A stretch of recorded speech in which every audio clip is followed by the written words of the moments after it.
ನಮಸ್ಕಾರ. 2005 ಆಗಸ್ಟ್ ತಿಂಗಳಿನಲ್ಲಿ ಇದು ಕೊರಿಯಾದ ಒಂದು ಜಾನಪದ ಕಥೆ ಇದೆ. ನಾವು ಏನೇನಾದರೂ ಸಾಧನೆಯಿಂದ ಮತ್ತು ಪ್ರೀತಿಯಿಂದ ಬರೆಸ್ಕೋಬಹುದು ಅಂತ ಇದರ ಅಂತರಾರ್ಥ ಅಂತ ನಾನು ಅಂದ್ಕೊಂಡೆ. ನನಗೆ ತುಂಬ ಇಷ್ಟ ಆಯಿತು, ಅದಕ್ಕೆ ಆ ಕಥೆ ಹೇಳೋಣ ಅಂತ ಅಂದ್ಕೊಂಡಿದ್ದೀನಿ. ಕೊರಿಯಾ ದೇಶದ ಜಾನಪದ ಕಥೆ ಇದು. ಅನುಭವವು ಕಲಿಸಿದ ಪಾಠ ಅಂತ ಇದಕ್ಕೆ ಶೀರ್ಷಿಕೆಯನ್ನು ಕೊಟ್ಟಿದ್ದಾರೆ.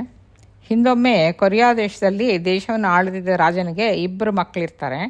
2ನೇ ಮಗನನ್ನು ತನಗೆ ಮಕ್ಕಳಿದ್ದರಿಂದ ಅವನು ಸೋದರ ಮಾವ ದತ್ತು ತಗೊಂಡಿರ್ತಾನೆ. ಆದರೆ 10 ವರ್ಷಗಳ ನಂತರ ರಾಜನ ಹಿರಿಯ ಮಗ ಎಲ್ಲವನ್ನು ತ್ಯಜಿಸಿ ಸನ್ಯಾಸಿಯಾಗಿ ಹೊರಟೋಗ್ತಾನೆ.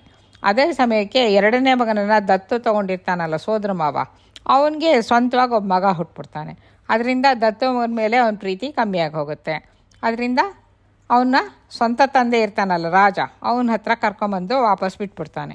ದತ್ತು ಎಂದು ಹೇಳಿ ತನ್ನನ್ನು ಮನೆಯಿಂದ ಬೇರ್ಪಡಿಸೋದು, ಆನಂತರ ಅಲ್ಲಿಂದ ಬೇಡ ಎನಿಸ್ಕೊಂಡು ಸ್ವಂತ ಮನೆಗೆ ಬಂದಿದ್ದು, ಇದೆಲ್ಲ ಆ ರಾಜ್ಕುಮಾರನ ಮನಸ್ಸಿಗೆ ತುಂಬ ನೋವಾಗುತ್ತೆ. ಅವನಿಗೆ ಸ್ವಲ್ಪ ಅದೆಲ್ಲ ಹಿಡಿಸಲ್ಲ. ಆದ್ದರಿಂದ ಅವನು ಯಾವಾಗಲೂ ಉದಾಸೀನತೆಯಿಂದ ಯಾರ ಜೊತೆಗೂ ಸರಿಯಾಗಿ ಮಾತಾಡಲ್ಲ, ಓದೋ ಆಟ ಪಾಠದಲ್ಲ ಅವನಿಗೆ ಆಸಕ್ತಿ ಇರಲ್ಲ. ಒಂದು ವಿಧದ ಒಗಟು ಮನುಷ್ಯನ ಹಾಗೆ, ಅಂದರೆ ಅರ್ಥ ಮಾಡ್ಕೊಳ್ಳೋದೇ ಕಷ್ಟ. ಆ ಥರ ಅವನ ನಡತೆಯನ್ನು ಎಲ್ಲ ಇರುತ್ತೆ. ಅವನನ್ನು ಹೇಗಾದರೂ ಮಾಡಿ ವಿದ್ಯಾವಂತನಾಗಿ ಮಾಡಬೇಕು ಅಂತ ರಾಜ ಅನೇಕ ಪಂಡಿತರನ್ನೆಲ್ಲ ನೇಮಿಸ್ತಾನೆ. ಆದರೆ ಯಾರೊಬ್ಬರು ಅವನಿಗೇನೋ ಬೋಧಿಸೋಕ್ಕಾಗಲ್ಲ, ಅವನಿಗೆ ಆಸಕ್ತಿನೇ ಇಲ್ವಲ್ಲ, ಹೇಗಾಗುತ್ತೆ? ಅದು ರಾಜನಿಗೆ ತುಂಬ ಚಿಂತೆ ಮಾಡುತ್ತೆ. ಇದೆಲ್ಲನೂ ಒಬ್ಬ ಮಂತ್ರಿ ನೋಡ್ತಾ ಇರ್ತಾನೆ. ಒಂದೇನೋ ರಾಜನಿಗೆ ಹೇಳ್ತಾನೆ, ಯುವರಾಜನನ್ನು ಯಾವುದಾದ್ರೂ ದುಷ್ಟಶಕ್ತಿ ಹಿಡಿದಿರೋ ಅಂತಿದೆ ಪ್ರಭು, ಮತ್ತು ಅದನ್ನು ಓಡಿಸೋದು ಹೇಗೆ ಅಂತ ರಾಜ ಚಿಂತಾಕ್ರಾಂತನ ಕೇಳ್ತಾನೆ. ಒಬ್ಬ ಸಾಧು ಪುರುಷನು ನಮ್ಮ ಪಟ್ಟಣದ ಸಮೀಪ ಹರಿಯುವ ನದಿಯ ತೀರದಲ್ಲಿ ಬೆಟ್ಟದ ತಪ್ಪಲಿನಲ್ಲಿದ್ದಾನೆ. ನೀವು ಹೋಗಿ ಅವನನ್ನು ನೋಡಿದ್ರೆ ಯುವರಾಜನನ್ನು ಹಿಡಿದಿರುವ ದುಷ್ಟಶಕ್ತಿ ಬಿಡಿಸೋ ಮಾರ್ಗ ಅವನು ತೋರಿಸ್ಬಲ್ಲ ಪ್ರಭು ಅಂತ ಮಂತ್ರಿ ವಿನಂತಿಸ್ತಾನೆ. ರಾಜ ಕುದುರೆ ಏರಿಕೊಂಡು ಒಂಟಿಯಾಗೆ ಸಾಧುವನ್ನು ಕೊಟ್ಟಿರೋದ ಒಳಗೆ ಹೋಗಿ ಅವನಿಗೆ ತಲೆಬಾಗಿ ನಮಸ್ಕರಿಸಿ ತಾನು ರಾಜ ಅನ್ನೋದನ್ನು ಅವನಿಗೆ ವಿಜ್ಞಾಪನೆಯಿಂದ ಹೇಳ್ತಾನೆ. ನನ್ನಂಥ ಬಡಜನರಿಗೆ ರಾಜನು ಏನಾದರೂ ಸಹಾಯ ಮಾಡಬಲ್ಲನೇ ಹೊರತು ರಾಜನಿಗೆ ನಾನೇನು ಸಹಾಯ ಮಾಡಬಲ್ಲೆ ಅಂತ ಸನ್ಯಾಸಿ ಆಶ್ಚರ್ಯದಿಂದ ಕೇಳ್ತಾನೆ. ಮಹಾತ್ಮ, ನಾನೀಗ ಕಡು ಬಡವನಾಗಿ ದೀನನಾಗಿ ನಿಮ್ಮ ಮುಂದೆ ಕೈಯೊಡ್ಡಿ ಬೇಡ್ಕೋತಾ ಇದ್ದೀನಿ ಅಂತ ರಾಜ ತನ್ನ ಸಮಸ್ಯೆಯನ್ನು ಸಾಧುವಿಗೆ ವಿವರಿಸ್ತಾನೆ. ಸಾಧು ತಲೆ ತಗ್ಗಿಸ್ಕೊಂಡು ಸ್ವಲ್ಪ ಹೊತ್ತು ಕಣ್ಮುಚ್ಕೊಂಡಿದ್ದು ನಂತರ, ಸರಿ, ನಿನ್ನ ಮಗನನ್ನು ವಿದ್ಯಾವಂತನಾಗಿ ಮಾಡಲು ನಾನು ಸಹಾಯ ಮಾಡ್ತೇನೆ, ಆದರೆ ಮೊದಲು ನೀನು ಒಂದು ಕೆಲಸ ಮಾಡಬೇಕು ಅಂತ ಹೇಳ್ತಾನೆ. ಏನು ಮಾಡಬೇಕು ಆಜ್ಞಾಪಿಸಿ ಮಹಾತ್ಮ ಅಂತ ರಾಜ ಕಾತುರನ್ನ ಕೇಳ್ತಾನೆ. ಒಂದು ಹುಲಿ ಎಚ್ಚರವಾಗಿರುವಾಗ ನೀನು ಸ್ವತಃ ಹೋಗಿ ಅದರ ಮೀಸೆಯನ್ನು ಕತ್ತರಿಸಿ ತಂದು ನನಗೆ ಕೊಡಬೇಕು ಅಂತ ಸಾಧು ಹೇಳ್ತಾನೆ. ಹುಲಿ ಮೀಸೆ ಹುಲುಮಾನಿಗೆ ಅಸಾಧ್ಯ ಅನ್ನೋ ವಿಷಯ ತಮಗೇನು ಗೊತ್ತಿಲ್ವ ಮಹಾತ್ಮ ಅಂತ ರಾಜ ಕ್ಷೀಣಧ್ವನಿಯಲ್ಲಿ ಹೇಳ್ತಾನೆ. ಮಾನವನ ಸ್ವಭಾವವನ್ನು ಬದಲಾಯಿಸೋಕ್ಕಿಂತ ಕಠಿಣವಾದದ್ದು ಯಾವುದೂ ಇಲ್ಲ ಅಂತ ಸಾಧು ಮೆಲ್ಲಗೆ ನಗುತ್ತಾ, ಹೋಗಪ್ಪ, ಹೋಗಿ ಯತ್ನ ಮಾಡು, ಸಾಧನೆಯಿಂದ ಸಾಧಿಸಲಾಗದ್ದು ಯಾವುದೂ ಇಲ್ಲ ಅಂತ ಉತ್ತರ ಹೇಳ್ತಾ ತನ್ನ ಪಾಡಕ್ಕೆ ತಾನು ತಿರುಗಾಡೋಕ್ಕೆ ಹೋಗ್ಬಿಡ್ತಾನೆ. ರಾಜ ಭಾರದ ಮನಸ್ಸಿಂದ ಆಲೋಚನೆ ಮಾಡ್ತಾ ಅರಮನೆಗೆ ವಾಪಸ್ ಬರ್ತಾನೆ. ರಾಜೋದ್ಯಾನದಲ್ಲಿ ಬಗೆಬಗೆಯ ಪಕ್ಷಿಗಳ ಜೊತೆಗೆ ಬೋನ್ನಲ್ಲಿ ಒಂದು ಹುಲಿನೂ ಸಾಕ್ತಾ ಇರ್ತಾರೆ ಅವರು. ಹುಲಿ ರಕ್ಷಣೆಗೆ ಒಬ್ಬ ಆಳನ್ನು ನೇಮಿಸಿರ್ತಾರೆ. ಆಳನ್ನು ಕರೆಸ್ಬಿಟ್ಟು ರಾಜ ಅದನ್ನು ಮುಟ್ಟಕ್ಕೆ ಸಾಧ್ಯ ಆಗತ್ತಾ ಅಂತ ವಿಚಾರಿಸ್ತಾನೆ. ಪ್ರಭು, ಆ ಹುಲಿ ಬಲು ಕ್ರೂರವಾದ್ದು, ಹೊರಗಿಂದ ಆಹಾರ ಬೋನ್ನೊಳಗೆ ಎಸಿತೀನಿ, ಅದರ ಹತ್ರ ಹೋಗಲು ಇದುವರೆಗೂ ನನಗೆ ಸಾಧ್ಯನೇ ಆಗಿಲ್ಲ ಅಂತ ಆಳು ಉತ್ತರ ಹೇಳ್ತಾನೆ. ಆದರೂ ಸಾಧು ಹೇಳಿದ ಮಾತುಗಳು ರಾಜನ ಮನಸ್ಸಿನಲ್ಲಿ ಮತ್ತೆ ಹೇಗಾದರೂ ಮಾಡಿ ಹುಲಿ ಮೀಸೆ ಕಿತ್ಕೊಂಡು ಹೋಗಿ ತನ್ನ ಮಗನಿಗೆ ಒಳ್ಳೇದು ಮಾಡಬೇಕು ಅಂತ ರಾಜನ ಮನಸ್ಸಲ್ಲಿ ಬಲವಾಗಿ ಕೋರಿಕೆ ಇರುತ್ತೆ. ಧೈರ್ಯ ಮಾಡಿ ರಾಜ ಒಂದಿನ ಯೋಚನೆ ಮಾಡ್ತಾ ಇರ್ತಾನೆ ಮುಂದೆ ಹೆಜ್ಜೆ ಹಾಕೋಕ್ಕೆ. ಅದಿನ ಸಾಯಂಕಾಲ ರಾಜನೇ ಖುದ್ದಾಗಿ ಹೋಗ್ಬಿಟ್ಟು ಹುಲಿಗೆ ಆಹಾರ ತೊಗೊಂಡೋಗಿ ಬೋನ್ನೊಳಗೆ ಬಿಸಾಡಿ ಅದ್ರ ಪಕ್ಕ ನಿಂತ್ಕೊತಾನೆ. ಹುಲಿ ಕೆಕ್ಕರ್ಸ್ ನೋಡುತ್ತೆ ರಾಜನ, ಮಾಂಸ ಚೂರನ್ನು ತಿನ್ಕೊಂಡು ರಾಜನ ಕಡೆ ತೃಪ್ತಿಯಿಂದ ನೋಡ್ಬಿಟ್ಟು ಹೊಟ್ಟೋಗುತ್ತೆ. ರಾಜ 2 ವಾರಗಳ ಕಾಲ ಹಾಗೆ ದಿನ ಬರೋದು, ಆ ಮಾಂಸ ಎಸೆಯೋದು, ಅದಕ್ಕೊಂದು ಸತಿ ನೋಡೋದು, ವಾಪಸ್ ಹೋಗೋದು, ಹೀಗೆ ಮಾಡ್ತಾನೆ.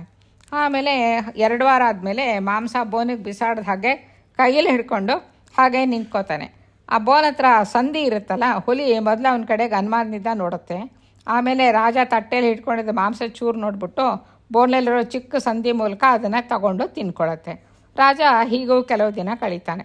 ಒಂದಿನ ತಿನ್ನೋದನ್ನು ಮುಗಿಸಿದ ಹುಲಿ ರಾಜನ ಕೈಯನ್ನು ನಾಲ್ಗೆಯಿಂದ ಮುಟ್ಟತ್ತೆ. ಅದಕ್ಕೆ ತನ್ನ ಮೇಲೆ ಪ್ರೀತಿ ಉಂಟಾಗಿದೆ ಅಂತ ರಾಜನಿಗೆ ಅರ್ಥ ಆಗುತ್ತೆ. ನಂತರ ಒಂದಿನ ರಾಜ ತನ್ನ ಕೈಯಿಂದಾನೇ ಹುಲಿ ತಲೆಯನ್ನು ನಿಧಾನವಾಗಿ ಸವರ್ತಾನೆ. ತನ್ನ ಮೇಲೆ ರಾಜ ತೋರಿಸ್ತಿರೋ ಆಸಕ್ತಿಗೆ ಹುಲಿ ಸಂತೋಷ ಆಗಿದೆ ಅದಕ್ಕೆ ಅಂತ ರಾಜನಿಗೆ ಅರ್ಥ ಆಗುತ್ತೆ. ಹಾಗೆ ಇನ್ನೂ ಕೆಲವು ದಿನ ಅದಕ್ಕೆ ಸವರಿ ಮುದ್ದು ಮಾಡಿ ಎಲ್ಲ ಮಾಡ್ತಾ ಇರ್ತಾನೆ. ಹೀಗೆ ಹುಲಿ ಪ್ರೀತಿಯಿಂದ ಸವರುತ್ತಿದ್ದಾಗ ರಾಜನಿಗೆ ಅದರ ಜೊತೆ ಪ್ರೀತಿಯಿಂದ ಮಾತಾಡೋದು ಹಾಗೆಲ್ಲ ಮಾಡ್ತಾನೆ ರಾಜ. ಆ ಮಾತುಗಳನ್ನ ಕೇಳಿ ಹುಲಿ ಸಂತೋಷ ಪಡೋದನ್ನು ರಾಜನಿಗೆ ಅರ್ಥ ಆಗುತ್ತೆ. ಅದು ಅವನ ಮೇಲೆ ತುಂಬ ವಿಶ್ವಾಸವನ್ನು ಪ್ರೀತಿಯನ್ನು ತೋರಿಸ್ತಾ ಹೋಗುತ್ತೆ ಹುಲಿ. ಹೀಗೆ ಒಂದಿನ ರಾಜ ಪ್ರೀತಿಯಿಂದ ಮಾತಾಡ್ತಾ ಹುಲಿ ತಲೆ ಸವರ್ತಾ ಚಿಕ್ಕ ಕತ್ರಿ ತೊಗೊಂಡು ಅದರ ಮೀಸೆಯಲ್ಲಿ 2 ಕೂದಲನ್ನ ಕತ್ತರಿಸ್ಕೊಂಡ್ಬಿಡ್ತಾನೆ. ಹುಲಿ ಅದರ ಬಗ್ಗೆ ಏನು ಪ್ರತಿಕ್ರಿಯೆ ತೋರಿಸಲ್ಲ, ಸುಮ್ಮನೆ ಇರುತ್ತೆ. ರಾಜ ಅತ್ಯಂತ ಸಂತೋಷದಿಂದ ತಡೆಯಲಾರದ ಉತ್ಸಾಹದಿಂದ ಕುದುರೆ ಹತ್ಕೊಂಡು ಸಾಧುವಿನ ಹತ್ರ ಓಡಿ ಹೋಗ್ತಾನೆ. ಹುಲಿ ಮೀಸೆಗಳನ್ನು ಅವನ ಕೈಯಲ್ಲಿ ಕೊಡ್ತಾನೆ. ಸಾಧು ಸಂತೋಷದಿಂದ ತಲೆಲ್ಲಾಡಿಸ್ತಾನೆ. ಆದರೆ ಅವನು ಹುಲಿ ಮೀಸೆಗಳನ್ನು ಉರಿತಿರೋ ಬೆಂಕಿಯಲ್ಲಿ ಹಾಕ್ಬಿಡ್ತಾನೆ. ರಾಜನಿಗೆ ಆಶ್ಚರ್ಯ ಆಗುತ್ತೆ. ರಾಜ, ನಿನ್ನ ಕುಮಾರನನ್ನು ಹೇಗೆ ಪಳಗಿಸಬೇಕು ಅಂತ ನಿನಗೀಗ ತಿಳಿದು ಹೋಯ್ತಲ್ವಾ? ಹುಲಿಗಿಂತ ಭಯಂಕರನೂ ಅಪಕಾರಿಯೂ ಆದ ಮನುಷ್ಯ ಕುಮಾರ ಇರಲಾರ ಅಲ್ವಾ? ನಿನ್ನ ಮಗನನ್ನು ಯಾರೋ ಉಪಾಧ್ಯಾಯರಿಗೆ ಒಪ್ಪಿಸೋ ಮೊದಲು ನೀನು ಅವನ ಜೊತೆ ಪ್ರೀತಿಯಿಂದ ಮಾತಾಡು, ಕತೆಗಳನ್ನು ಹೇಳು. ಮೊದಲು ಹುಲಿಯನ್ನು ಹೇಗೆ ಪಳಗಿಸ್ಕೊಂಡ್ಯೋ ಹಾಗೆ ನಿನ್ನ ಮಗನನ್ನು ನಿನ್ನ ಕಡೆ ಪಳಗಿಸಿ ಒಲಿಸ್ಕೋಬೇಕು. ಆನಂತರ ಅವನನ್ನು ಗುರುಗಳ ಸಹಾಯವನ್ನು ಕೇಳುವಂತೆ ಪ್ರೇರೇಪಿಸಿ ಆಮೇಲೆ ಅವನಿಗೆ ಪ್ರೋತ್ಸಾಹ ಕೊಟ್ಟರೆ ಹುಲಿ ಮೀಸೆಗಾಗಿ ಹೇಗೆ ಅವಿಚಲ ವಿಶ್ವಾಸದಿಂದ ದೃಢ ತೀರ್ಮಾನದಿಂದ ಹೇಗೆ ನೀನು ನಡ್ಕೊಂಡ್ಯೋ ಅದೇ ಥರ ಯತ್ನ ಮಾಡಿದ್ರೆ ನಿನ್ನ ಮಗ ಕೂಡ ಹಾಗೆ ನಿನಗೆ ಸಿಗ್ತಾನೆ. ಖಂಡಿತವಾಗಿಯೂ ನೀನು ಜಯಶೀಲ ಆಗ್ತೀಯ ಅಂತ ಆಶೀರ್ವಾದ ಮಾಡ್ತಾನೆ. ಆಮೇಲೆ ಯಥಾ ಪ್ರಕಾರವಾಗಿ ತನ್ನ ಪಾಡಕ್ಕೆ ತನಗೆ ತಿರುಗಾಡಕ್ಕೆ ಹೊರಟೋಗ್ತಾನೆ. ಆಮೇಲೆ ಹಿಂದಿರುಗಿ ರಾಜ ತನ್ನ ಹೊಸ ಅನುಭವ ಜ್ಞಾನವನ್ನು ಆಚರಣೆಗೆ ತೊಗೊಂಬರ್ತಾನೆ.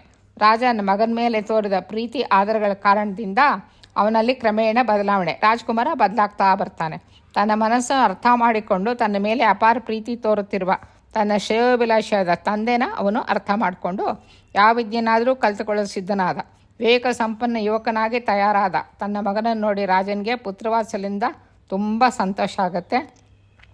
ನಾನು ಮೊದಲು ಕಲಿತುಕೊಳ್ಳಬೇಕಾದನ್ನು ಕಲಿತೇ ಮಗನಿಗೆ ಬೇಕಾದನ್ನು ಕಲಿಸಬಲ್ಲೆವನಾದೆ ಅಂತ ರಾಜ ತನ್ನ ಹಾಗೇ ಸಂತೋಷದಿಂದ ಆನಂದಲೇ ಮೈ ಮರೆತುಕೊಂಡು ಮಗನ್ನ ಮುದ್ದಿಸ್ಕೊಂಡು ಆರಾಮಾಗಿ ರಾಜ ಆಳ್ಕೊಂಡು ಇರ್ತಾನೆ. ನಮಸ್ಕಾರ.